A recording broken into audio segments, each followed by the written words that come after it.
Kaisar Naga yang tak terkalahkan bab 421, situasi berbahaya. Santuari bukanlah suatu kesatuan kekuatan, tetapi suatu organisasi yang mirip dengan kamar dagang, seperti rumah lelang penghukum surga milik keluarga Du. Hubungan di balik tempat suci tentu saja salah satu dari 12 keluarga kerajaan, yang paling kuat yang diakui oleh semua orang selama lebih dari 10.000 tahun, Istana Samsara. Tempat suci akan melakukan segala jenis bisnis dan apapun yang memiliki harga. Selama ada kristal Suan, tempat suci bahkan dapat membantu penyewa untuk menghancurkan keluarga tingkat 7. Bahkan membunuh seorang prajurit alam berdaulat manusia bukanlah masalah yang sulit bagi tempat suci. Istana Samsara. Luli merasa sedikit tidak nyaman karena Istana Samsara pernah berpartisipasi dalam aksi melawan ras Cian Phoenix dan ras Mammoth. Bagaimana jika Istana Samsara menelusuri jejaknya kembali ke Gurun Utara? Apakah mereka akan mengetahui tentang Yecha? No, satu dari 12 keluarga kerajaan, kekuatan yang dapat dengan mudah menghancurkan keluarga tingkat 7. Luli tidak dapat membayangkan betapa kuatnya Istana Samsara. Setelah berpikir sejenak, ia bertanya, apakah mereka akan mengetahui bahwa kita berada di balik ini jika kita menempatkan misi perburuan hadiah di sana? Tidak, Mingyu yakin akan hal ini. Ia menjelaskan, Suaka sangat memperhatikan reputasi mereka dan tidak pernah ada masalah dengan kredibilitas mereka sebagai kamar dagang nomor 1 di dunia. Selain itu, kami memposting perburuan hadiah di sana, tetapi bukan Suaka yang menyelesaikan misi tersebut. Mereka akan mengumumkannya ke publik. Siapapun yang mengetahui hal ini akan menerima tugas tersebut. Bukan Suaka yang membantu kami. Oh, begitu. Luli merasa lega dan berkata, kalau begitu, silakan. Berikan mereka potret saudariku. Katakan kepada mereka bahwa orang ini telah dibawa pergi oleh seorang prajurit kuat yang memahami makna mendalam cahaya suci. Siapapun yang dapat menemukan saudariku atau prajurit ini akan diberi hadiah.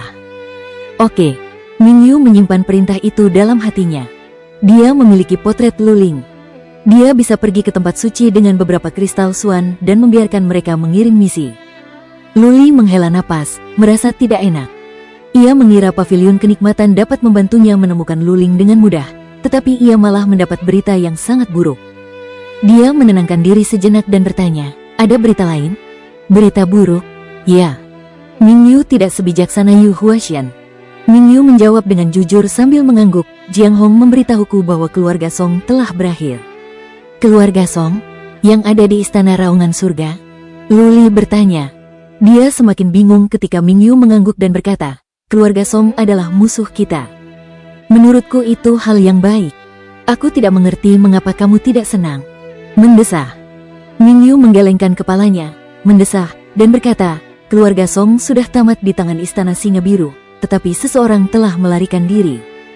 Kepala keluarga dan 3 kepala keluarga dari puncak alam penguasa mulia melarikan diri. Jiang Hong berkata bahwa pavilion kenikmatan menemukan jejak keempat orang itu di dataran tengah utara. Setelah menyadari bahwa mereka terbongkar, mereka bersembunyi. Apa? Luli tampak mengerikan. Pikirannya dibebani oleh kecemasan. Ketika dia berada di kota pegunungan, dia dan Mo Ye membunuh beberapa prajurit kerajaan bangsawan dari keluarga Song dan dengan demikian menyinggung keluarga Song sepenuhnya.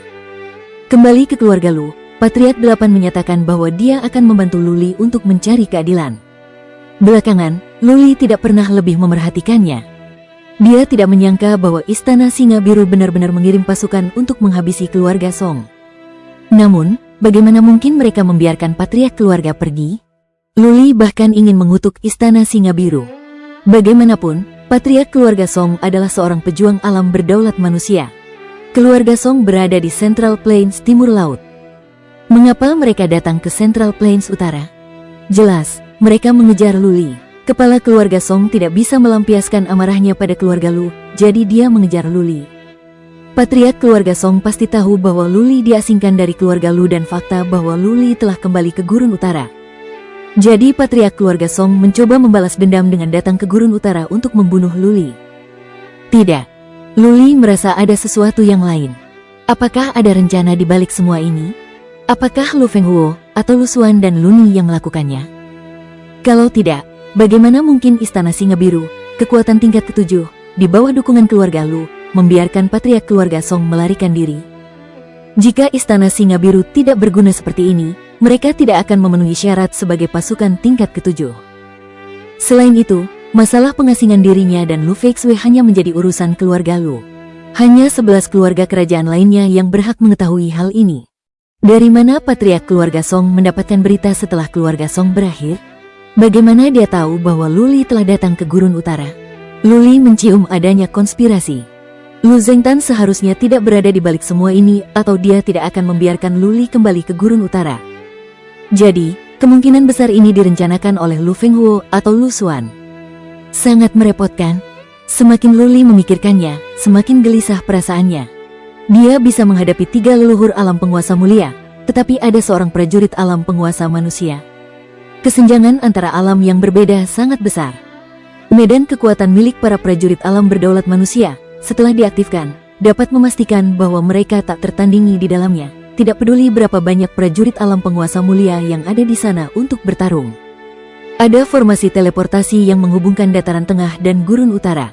Luli dapat mengendalikan formasi teleportasi dan dia bahkan dapat menyegel formasi teleportasi di kota Permaisuri Ling. Namun, orang-orang keluarga Song dapat pergi melalui laut. Mereka tidak akan menggunakan formasi teleportasi. Laut itu luas dan tak berujung.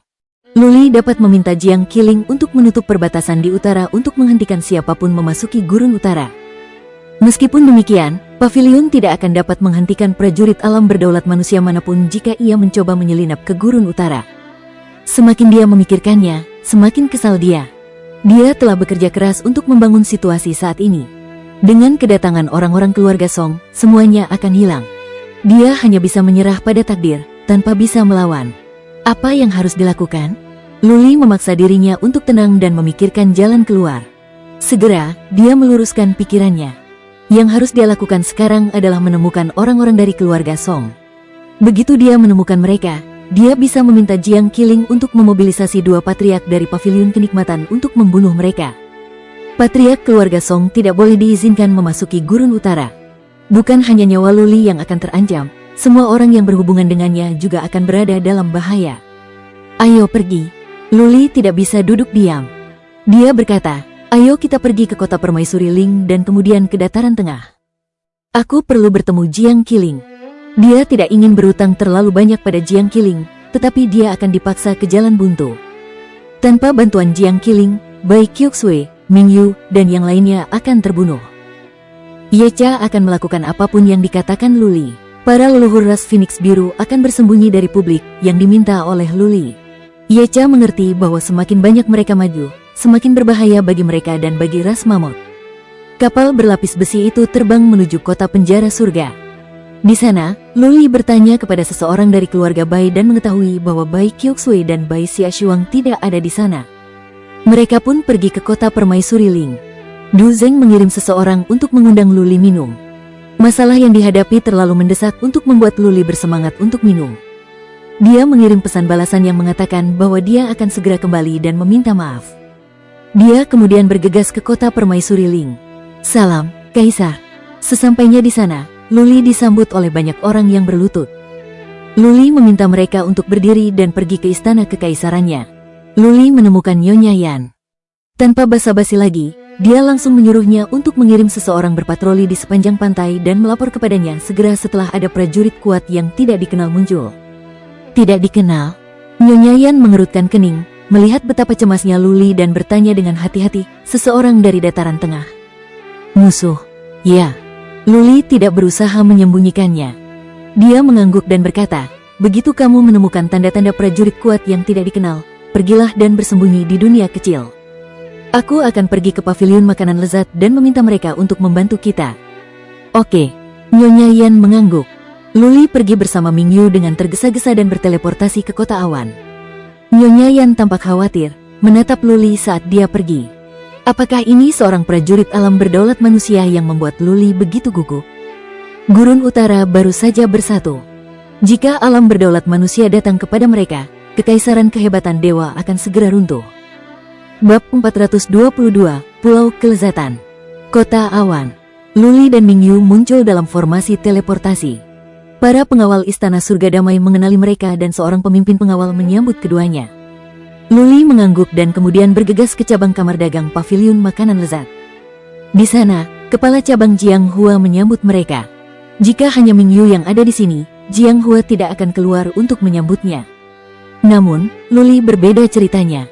Setelah menyajikan teh untuk Luli, Jiang Hua bertanya, "Tuan Muda Lu, Anda datang sendiri. Apakah Anda punya pesanan?" Jiang Hua bahkan menggunakan kata perintah yang merupakan bukti rasa hormatnya kepada Luli. Luli menjawab dengan lugas, "Saya perlu bertemu dengan Nyonya Qi, sekarang juga." Nona Qi. Jiang Hua merasa dirinya terdesak ke dalam situasi yang sulit. Ia mengerutkan kening dan bertanya, "Nona Qi telah kembali ke kota kenikmatan dan saya tidak memiliki wewenang untuk menghubunginya. Haruskah saya mengirim pesan kepada Patriark Hong dan kemudian memintanya untuk menghubunginya? Siapa yang tahu berapa lama waktu yang dibutuhkan untuk mengirim pesan ke sana kemari seperti ini?" Luli memikirkannya dan berkata, "Tidak perlu. Bawa aku ke kota kelezatan. Aku akan menemuinya secara langsung." Baiklah. Jiang Hua takut tidak mematuhi Luli. Jika Luli benar-benar memiliki masalah yang mendesak, Jiang Qiling akan menyalahkan Jiang Hua karena menundanya dan dia bisa kehilangan jabatannya. Jiang Hua membuat beberapa pengaturan dan kemudian berteleportasi bersama Luli secara langsung. Kota kelezatan agak jauh. Setelah berteleportasi lebih dari 10 kali, mereka akhirnya sampai di kota raksasa. Hari mulai gelap. Matahari terbenam mewarnai seluruh kota dengan cahaya kuning dan merah. Kota yang megah dan kuno itu tampak lebih megah. Jiang Hua menunjukkan Luli dan Mingyu ke sebuah bar mewah milik keluarga Jiang dan menempatkan mereka di halaman terpisah. Setelah itu, Jiang Hua pergi dan berkata ia akan segera mengundang Jiang Hong ke sini. Luli dan Mingyu mengambil sesuatu untuk dimakan. Setelah 3 batang dupa dibakar, Jiang Hong datang. Setelah mendengar bahwa Luli ingin bertemu Jiang Qiling, Jiang Hong merasa masalahnya rumit. Terakhir kali setelah dia kembali, Lady Qi mencoba mencapai alam bangsawan, tetapi dia gagal dan dia terluka. Dia sedang memulihkan diri di Pulau Kelezatan dan aku tidak memiliki wewenang untuk menemuinya sekarang. Pikiran Luli dibebani kecemasan setelah mendengar penjelasan Jiang Hong. Luli bertanya dengan khawatir, apakah dia baik-baik saja? Apakah akan ada efek sampingnya? Dia baik-baik saja. Jiang Hong menjawab, dia terlalu terburu-buru. Dia tidak mencapai kestabilan sebelum mulai berkultivasi ke alam penguasa mulia dan itu menjadi bumerang. Guru kami telah menggunakan tanaman misterius yang dapat memastikan bahwa dia tidak akan mengalami masalah dalam kultivasinya. Dia perlu istirahat yang tenang sehingga guru kami telah memerintahkan agar tidak ada seorang pun yang dapat mengganggunya. Luli dan Mingyu saling memandang, merasa cemas. Patriark keluarga Song mungkin akan memasuki Gurun Utara kapan saja sekarang dan pada saat itu, dia akan menyebabkan begitu banyak masalah dan kehancuran sehingga kekaisaran kehebatan ilahi dapat terkoyak. Luli terus bertanya pada Jiang Hong, apakah tidak ada cara lain? Melihat betapa mendesaknya Luli, Jiang Hong pun memutuskan dan menjawab, ya, ada. Kita tidak bisa memasuki kamar peri tempat tinggal Nona Qi, tetapi kita bisa memikirkan cara agar Nona Qi memanggil kita masuk. Ikutlah denganku ke Pulau Kelezatan. Jiang Hong sangat jelas tentang apa yang dipikirkan Jiang Qiling tentang Luli dan orang macam apa dia. Jika dia marah, seluruh keluarga Jiang bisa hancur. Jiang Hong membawa Luli ke halaman yang elegan di utara. Ada begitu banyak bangunan di halaman, paviliun, dan kolam renang sehingga Luli dan Mingyu merasa tersesat di antara mereka. Setelah berjalan selama 1 jam, mereka sampai di sebuah danau. Jiang Hong menjelaskan, ini adalah danau kelezatan dan ada pulau kelezatan di tengahnya. Hanya murid keluarga Jiang yang memenuhi syarat untuk tinggal di sini. Oh, begitu. Luli mengangguk. Ada gunung Mystic Armor di kota Mystic Armor yang hanya bisa ditinggali oleh murid-murid keluarga Lu. Sekarang ada pulau kelezatan di kota kelezatan yang hanya bisa ditinggali oleh murid-murid keluarga Jiang. Apakah ke-12 keluarga kerajaan suka melakukan ini untuk memamerkan keunikan dan status tinggi mereka?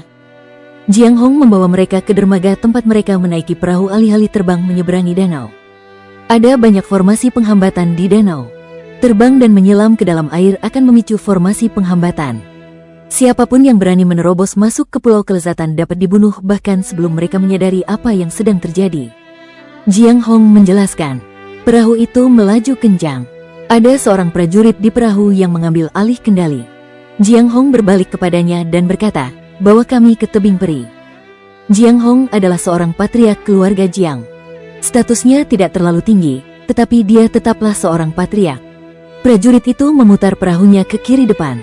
Luli dan Mingyu tidak memahaminya.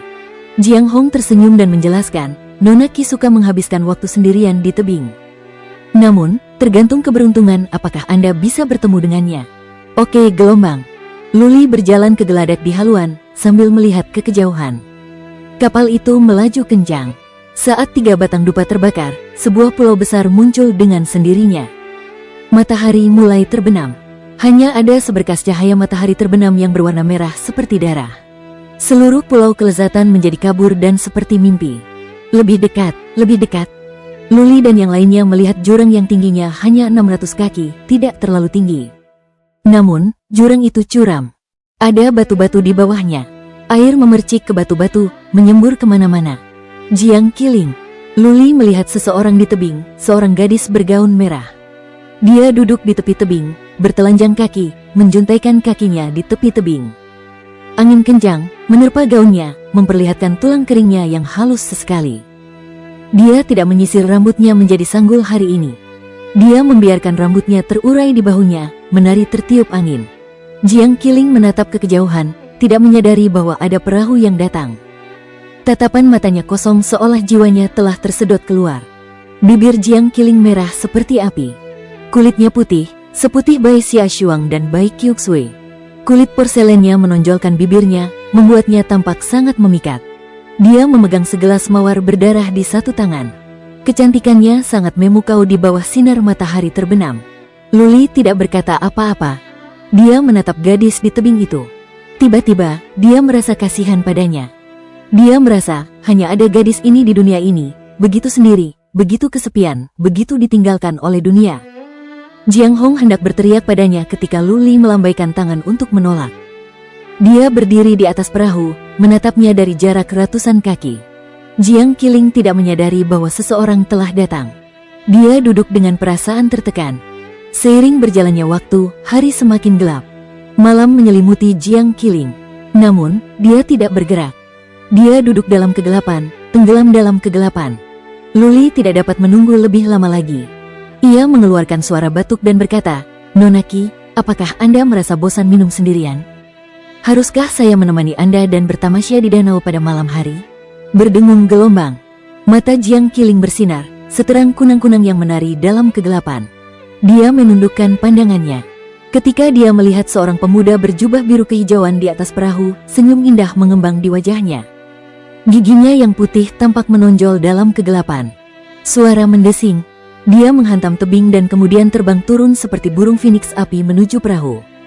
Namun, ada 2 orang yang lebih cepat darinya. Mereka bergegas turun dari atas dan niat membunuh mereka menyelimuti Luli dan yang lainnya. "Dia adalah temanku. Pergilah." Jiang Qiling melotot seperti dewi kematian. Kedua orang itu berhenti di udara dan terbang kembali ke tebing. Jiang Qiling terbang turun dan berdiri di samping Luli. Matanya yang sebelumnya kosong kini dipenuhi dengan cahaya yang menyenangkan. Dengan senyum lebar dan manis di wajahnya, matanya membentuk 2 bulan sabit. Tampaknya dia telah hidup kembali. Wah, hebat. Jiang Hong menghela napas dalam-dalam, melihat bagaimana reaksi Jiang Qiling. Dia tampak seperti seorang gadis yang baru pertama kali merasakan cinta dan melihat orang yang dia sukai. Bab 423, menginaplah di malam hari. "Luli, apa yang kau lakukan di sini? Sudah lama tidak bertemu. Apa kau merindukanku?" Jiang Qiling memiringkan kepalanya dan bertanya. Ia tidak memperhatikan kehadiran Jiang Hong dan Ming Yu. Ya. Luli merasa kasihan pada Jiang Qiling, mengingat betapa kesepiannya dia. Secara naluriah, dia mengulurkan tangan Jiang Qiling untuk membelai rambutnya dan berkata, "Kudengar kau gagal mencapai alam bangsawan dan kau terluka. Aku di sini untuk menjengukmu. Sekarang kulihat kau masih bersemangat dan kau bisa minum. Aku bisa menenangkan pikiranku." Luli membelai rambutnya adalah tindakan yang dilakukan tanpa berpikir. Dia memperlakukannya seperti adik perempuannya. Namun, senyum Jiang Qiling membeku dan dia berhenti sejenak. Namun, dia tidak menjauh. Senyumnya kembali lebih lebar. Dia mengernyitkan hidungnya yang cantik dan berkata, "Aku terlalu cemas. Tunggu sampai aku sembuh total. Aku akan terus berusaha segera dan aku harus mencapai alam bangsawan. Jangan terlalu memaksakan diri." Luli tersenyum lembut dan berkata, "Kultivasi itu seperti makan. Kamu akan kekenyangan jika makan terlalu cepat. Kamu harus mengambil langkah kecil. Kamu masih muda. Kamu akan menjadi salah satu yang terkuat di Central Plains selama kamu berusaha keras." Ha gelombang. Jiang Qiling menjadi lebih bersemangat dan bersemangat sejak melihat Luli. Dia menjulurkan lidahnya dan berkata, "Ayo pergi. Datanglah ke kamar periku dan minumlah." Jiang Hong menghentikannya di sana dan berkata, "Nona Qi, itu kamar tidurmu. Kau tidak boleh membawa laki-laki masuk. Jika kepala keluarga ada di sana." Jiang Hong mendesah dalam hati sekarang karena dia menyadari dia telah mempunyai perasaan terhadap Luli. Jika Luli tidak diasingkan dari keluarga Lu, mungkin hubungan ini bisa berkembang menjadi sesuatu yang hebat. Namun, Luli sekarang telah ditinggalkan oleh keluarga Lu. Jika dia berkencan dengan Jiang Qiling, ayahnya akan sangat marah. Patriark keluarga Jiang hanya memiliki satu orang putri. Kalau tidak, dia tidak akan menikah, atau dia harus menikahi murid dari 12 keluarga kerajaan, dan salah satu yang paling bergengsi. Luli ditelantarkan. Menikahinya akan membuatnya menjadi bahan tertawaan di antara semua keluarga di Dataran Tengah dan menyebabkan ketidaksenangan dari Lu Zhengtan yang dapat membahayakan hubungan antara keluarga Lu dan keluarga Jiang. Jiang Qiling bisa bertemu Luli sebagai teman biasa. Namun, dia tidak bisa membawa Luli ke kamar tidurnya. Jika kepala keluarga mengetahui hal ini, Jiang Qiling mungkin baik-baik saja, tetapi Luli pasti akan menemui ajalnya. Luli memahami beratnya masalah ini. Ia mengangguk dan menjawab, "Danau ini cukup bagus. Jiang Hong, pergilah dan minumlah dan makanlah. Aku akan menjelajahi danau kenikmatan bersama Nona malam ini." Jiang Qiling mengangguk setuju. Jiang Hong bergegas ke darat untuk menyiapkan makanan. Tak lama kemudian, datanglah pembantu yang membawa makanan dan minuman ke atas kapal. Jiang Hong mendapat perahu lain dan mengajak Ming Yu untuk pergi bersamanya sehingga Luli dan Jiang Qiling bisa berduaan saja. Dia sangat mengenal nyonya ini. Jika dia mengganggu pemandangan, dia mungkin akan menendangnya ke danau. Perahu itu berlayar perlahan. Ada banyak hidangan dan minuman di kabin. Jendela di kedua sisi perahu dapat dibuka agar mereka dapat melihat air yang berkilauan. Di danau berhembus angin sepoi-sepoi yang menyenangkan, membawa kesejukan, sangat nyaman. Makanannya enak dan minumannya masih Bloody Rose. Rasanya pedas, tapi Luli sudah mulai menyukai rasa ini. Pria di dunia harus menunggangi kuda yang paling tampan dan minum anggur yang paling kuat, meniduri wanita yang paling cantik dan membunuh orang yang paling dibenci. Ini dianggap sebagai kehidupan yang baik, kehidupan yang layak untuk dijalani. Jiang Qiling tidak mengatakan apa-apa. Dia menuangkan anggur untuk Luli dan menatapnya sambil tersenyum, seolah-olah Luli adalah orang tercantik di dunia yang tidak akan pernah membuatnya bosan memandangnya. "Aku akan mengatakan yang sebenarnya." Luli tidak punya waktu untuk mempermainkan Jiang Qiling. Dia memberanikan diri dan berkata, "Aku di sini untuk memintamu menyelamatkan hidupku." "Aduh, aku seorang pria tetapi aku harus memohon padamu. Ini memalukan." "Oh, Luli, tidak biasanya kamu mencari bantuan." Jiang Qiling terkejut. Luli adalah orang yang berkarakter kuat. Dia tidak akan meminta bantuan kecuali jika itu adalah sesuatu yang mustahil untuk dia tangani. Luli menyentuh hidungnya dengan malu dan berkata, "Seorang prajurit alam berdaulat manusia sedang mencoba memburuku. Jika dia hanya berada di alam bangsawan, kurasa aku bisa melakukan sesuatu. Namun, aku benar-benar tidak bisa menghadapi seorang prajurit alam berdaulat manusia." Prajurit alam berdaulat manusia? Mata Jiang Qiling berbinar-binar seperti air, sangat menarik. Dia tidak tahu banyak tentang apa yang terjadi di luar sana, tetapi setelah berpikir sejenak, dia bertanya, "Keluarga Lu? Keluarga Song? Atau Istana Dewa?" Jiang Qiling adalah gadis yang cerdas. Satu-satunya pihak yang tersinggung oleh Luli adalah keluarga Lu, keluarga Song, dan Istana Dewa. Mereka yang berada di Central Plains Utara tidak berani membuat Luli mendapat masalah. Luli memuji kepintarannya dan menjelaskan kepadanya. Kemudian dia menambahkan, "Nona Qi, aku tidak punya siapapun yang dapat membantuku dan aku hanya bisa meminta bantuanmu untuk mencarikan kepala keluarga Song untukku. Jika kau terlalu repot untuk bergerak demi aku, maka tundalah dia selama setengah tahun. Setengah tahun kemudian, bahkan jika dia berada di Gurun Utara, aku akan punya cara untuk menghadapinya. Pemimpin klan dan para leluhur ras mamut akan segera keluar. Saat itu, Luli akan siap kembali ke dunia terlantar. Jika semuanya berjalan lancar, alam berdaulat manusia ras Titan akan melayani Luli. Jika demikian, bahkan jika patriark keluarga Song berada di Gurun Utara, Luli akan memiliki cara untuk melawan." Oh, Jiang Qiling terkejut mendengar bahwa Luli mampu menghadapi seorang prajurit alam berdaulat manusia setelah setengah tahun. Dia menatap Luli dengan pandangan ragu, tetapi tidak banyak bertanya. Setelah terdiam beberapa saat, dia berkata, Luli, aku tidak bisa berjanji bahwa kami dapat membantumu membunuh patriark keluarga Song. Namun, kami dapat mencoba yang terbaik. Luli tersentuh. Dia mengerti bahwa Jiang Qiling, terlepas dari identitasnya, tidak memiliki terlalu banyak kekuasaan. Semua wewenang dan kekuasaan berada di tangan Jiang Wuwo, patriark keluarga Jiang, dan para patriark lainnya. Jiang Qiling adalah orang yang tidak akan pernah meminta bantuan Jiang Wuwo. Luli menatapnya dengan serius dan berkata, "Nona Qi, aku berutang nyawaku padamu. Jika kau membutuhkanku untuk sesuatu." "Baiklah." Jiang Qiling menghentikannya, memutar matanya dan berkata, "Kamu seorang pria. Jangan terlalu sensitif. Apakah menurutmu aku perlu datang kepadamu untuk sesuatu?" Luli menyentuh hidungnya dengan malu. Dia ada benarnya. Ada banyak prajurit kuat di keluarga Jiang. Dia bisa mendatangi mereka, bukan Luli, jika dia benar-benar membutuhkan sesuatu. "Nona Qi, ini untukmu." Luli mengambil gelasnya, berdenting-denting dengan gelasnya, lalu meneguknya. Jiang Qiling memutar matanya lagi dan berkata, "Nona Qi, Luli, jika kau masih menjaga jarak seperti itu, aku tidak akan membantumu. Panggil aku Qiling, atau Qi-er, atau Ling-er. Petik 2 Luli tidak tahu bagaimana menanggapinya. Menatap matanya yang penuh gairah, dia merasa agak malu dan risih. Dia berpura-pura tersenyum dan berkata, "Baiklah, aku akan memanggilmu Qiling." Gelombang. Jiang Qiling tersenyum puas. Ia mengambil gelasnya dan meminumnya perlahan. Bibirnya pun memerah. Pipinya pun merona merah. Di bawah cahaya lilin, ia tampak begitu memikat. Luli ingin pergi sekarang karena dia sudah menyebutkan tujuannya ke sini. Dia berdiri dan berkata, "Qiling, aku punya urusan di Gurun Utara. Aku harus pergi sekarang dan aku akan kembali minum denganmu nanti." Begitu cepat, Jiang Qiling tampak kecewa. Ia menggigit bibir merahnya dan berkata, "Kau bilang kau akan melakukan apa saja jika aku membutuhkanmu.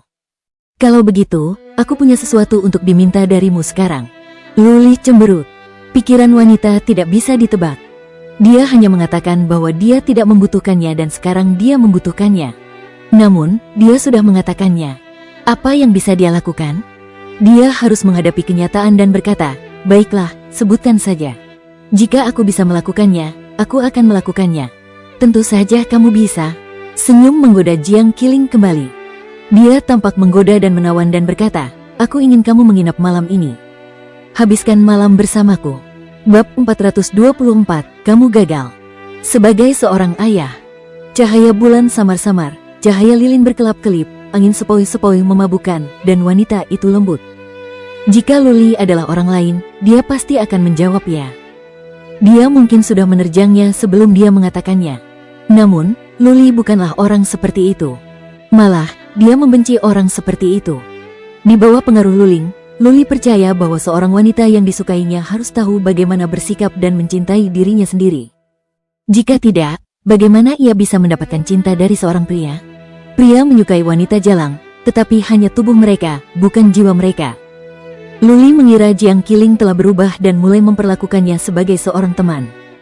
Ia bahkan merasa hatinya sakit saat melihatnya duduk sendirian di tepi tebing. Tetapi pada saat ini, dia menjadi marah padanya karena kegagalannya dan penghinaannya terhadap dirinya sendiri. Dia memasang ekspresi tegas, menatapnya dengan dingin dan berkata, "Nona Qi, jika Anda masih ingin bersikap seperti ini, maka saya minta maaf. Namun, saya tidak akan lagi menemukan teman dalam diri Anda.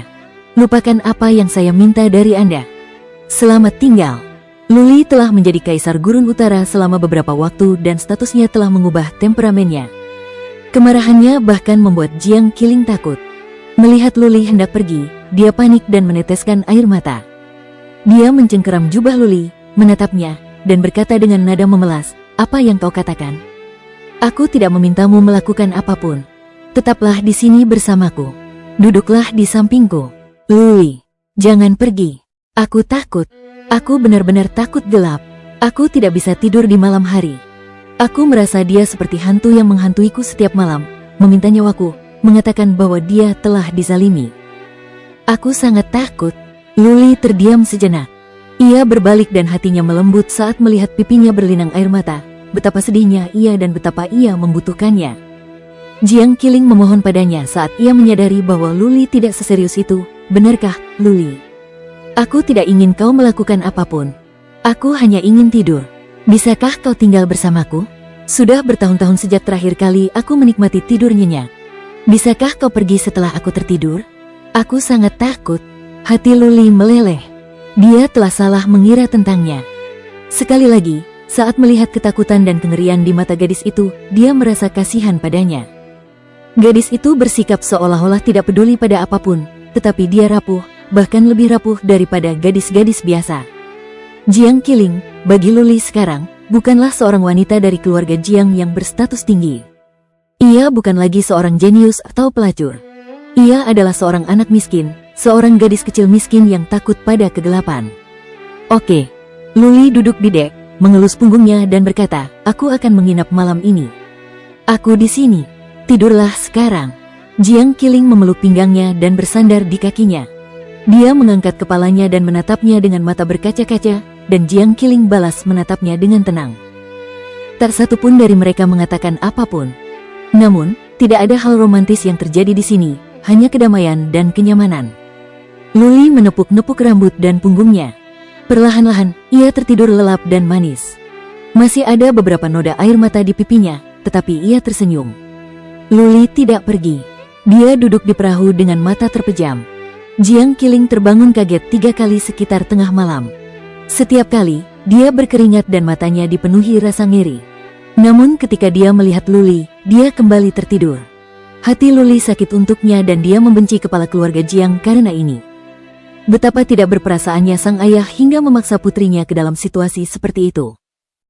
Luli bersiap untuk pergi saat fajar menyingsing setelah ia berkultivasi sepanjang malam. Jika ia menunggu setelah Jiang Qiling bangun, ia akan memohon padanya untuk tinggal selama sehari. Ia memiliki banyak hal yang harus dilakukan di Gurun Utara.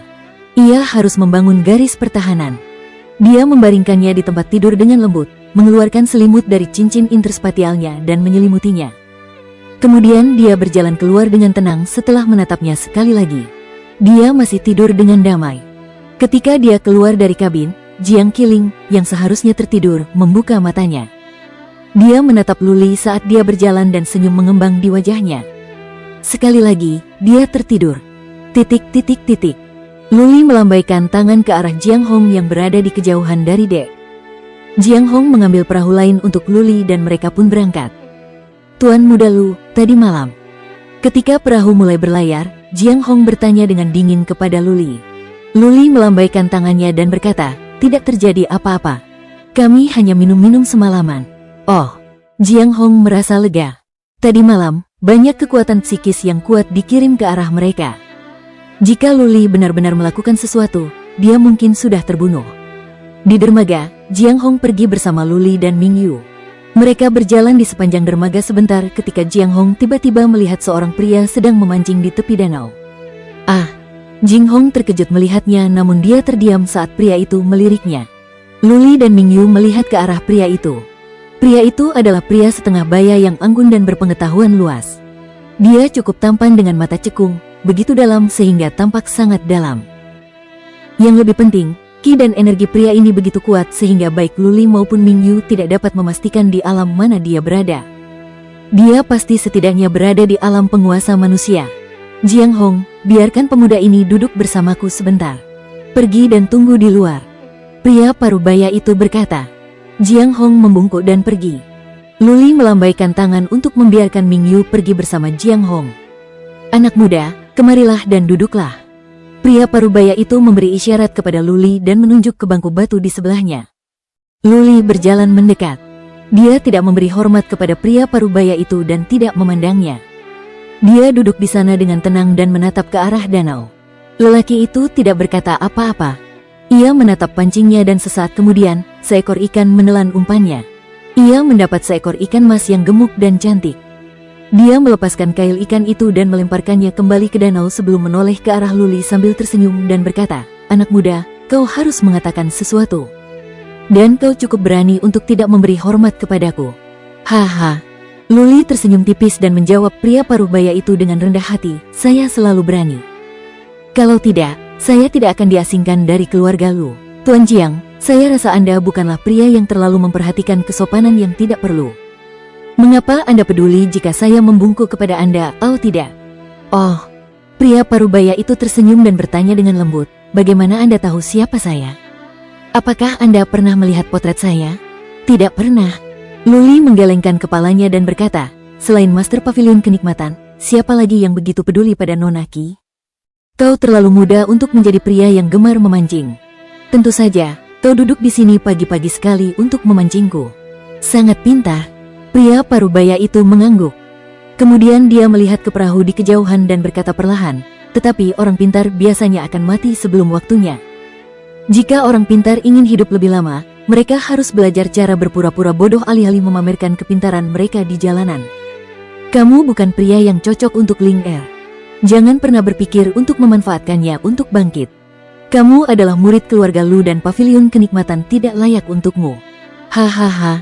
Luli tertawa terbahak-bahak dan menatap pria parubaya itu dengan jijik dan berkata, tadi malam, aku bertanya-tanya seperti apa Tuan Pavilion Kenikmatan itu. Hari ini, aku kecewa. Aku tidak tahu apakah Anda seorang tuan yang sukses atau tidak, tetapi ada satu hal yang aku yakini. Anda bukanlah seorang ayah yang sukses. Apa? Master Pavilion Kenikmatan segera menoleh ke arah Luli. Tatapannya setajam pisau dan Qi serta energinya begitu kuat dan luar biasa sehingga tulang-tulang Luli mengeluarkan suara retak. Sampai saat ini, Luli tidak ragu lagi bahwa jika tuannya terus melakukan hal ini, dia akan hancur menjadi genangan cairan kental. Bab 425, kamu adalah dunia kami. Luli sama sekali tidak takut. Dia menatap Jiang Wuwo, Master Pavilion Kenikmatan, seperti singa yang marah. Dia tahu betul bahwa Jiang Wuwo tidak berani membunuhnya. Setidaknya tidak di depan umum. Kalau tidak, reputasinya akan hancur. Seperti yang diharapkan Luli. Qi dan energinya sedikit mereda. Tulang-tulang Luli masih mengeluarkan bunyi dan ada sedikit darah di mulutnya. Namun, dia menahan diri untuk tidak memuntahkan darah dan terus menatap Jiang Wuwo dengan wajah dingin. Setelah lebih dari 10 kali tarikan napas, Jiang Wuwo mengurangi Qi dan energinya. Ia berkata dengan dingin, putra Luren Huang memang hebat. Namun, sudah berapa lama kau hidup di dunia ini? Beraninya kau menceramahiku? Luli menahan darahnya, menarik napas dalam-dalam, dan membalas, aku tidak berani menceramahimu. Namun, setiap anak seperti selembar kertas putih. Orang tua memiliki pengaruh besar saat seorang anak tumbuh dewasa. Bisakah kau katakan kau tidak ada hubungannya dengan Jiang Qiling yang menjadi seperti sekarang ini? Dia mengatakan kepadaku tadi malam bahwa sudah bertahun-tahun ia tidak tidur nyenyak. Ia menjadi takut di malam hari, takut seseorang akan datang untuk mengambil nyawanya. Bahkan dengan aku di sampingnya, ia terbangun kaget karena mimpi buruk 3 kali. Aku merasa sangat kasihan padanya, bahkan aku. Apakah kau tidak merasakan apapun, tidak ada rasa bersalah atau sedih? Kembali di Gunung Gargoyle, kakek dari pihak ibunya meninggal dan dia menjadi tidak terikat dengan kehidupan. Ketika dia mencoba bunuh diri, saya memberinya harapan dan tujuan agar dia bisa hidup. Sungguh ironis. Satu-satunya hal yang membuatnya terus bertahan adalah Anda berlutut di depan makam mantan kekasihnya dan kakek dari pihak ibunya dihormati oleh semua orang. Dia telah bekerja keras dalam kultivasi untuk mencapai tujuannya. Tuanku, apakah ini yang Anda inginkan? Mendorong putri Anda ke dalam situasi seperti itu?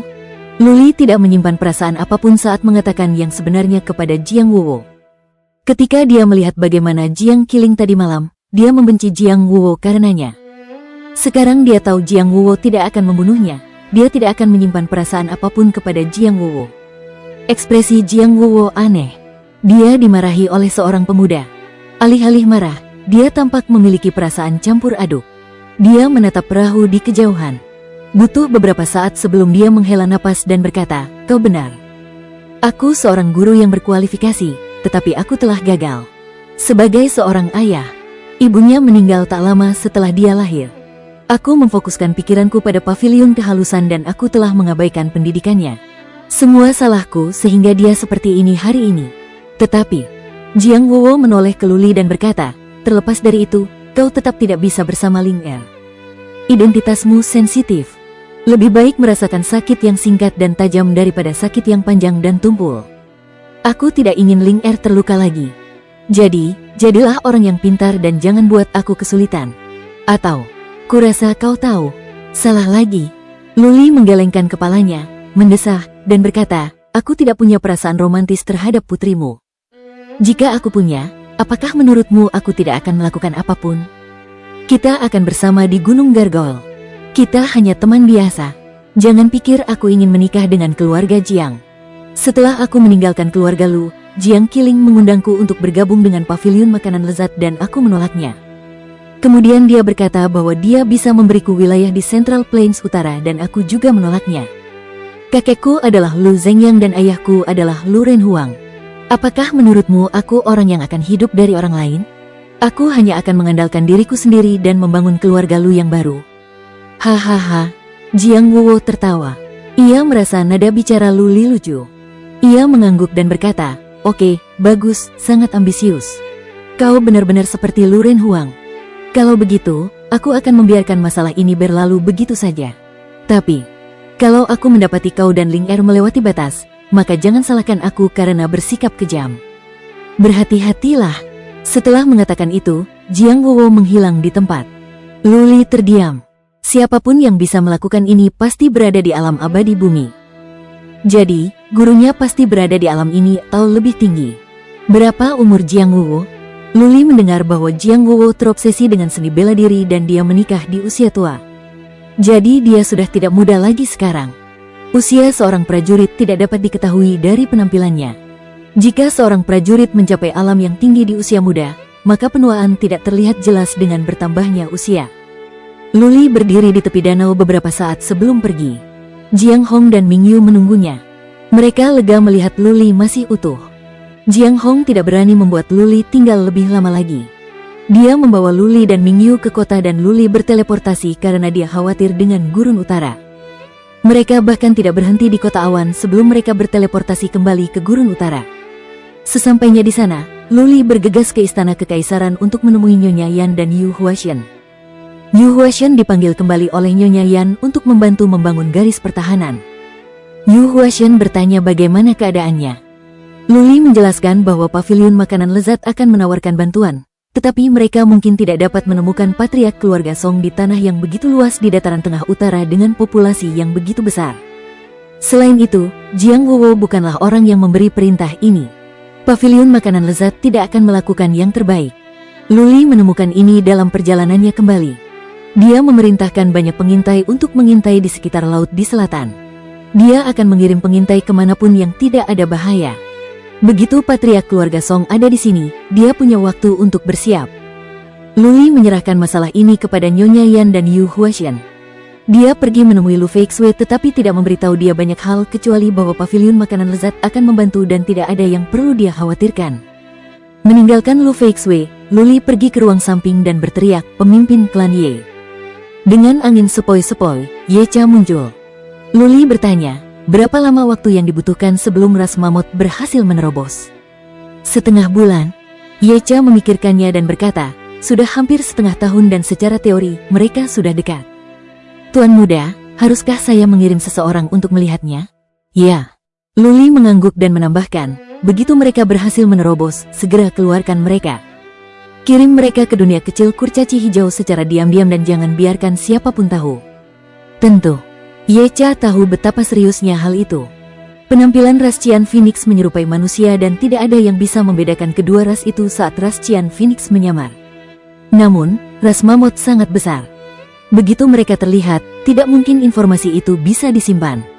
Saat itu, Istana Samsara dan 5 pasukan lainnya akan datang ke Gurun Utara dan mereka akan membunuh semua orang.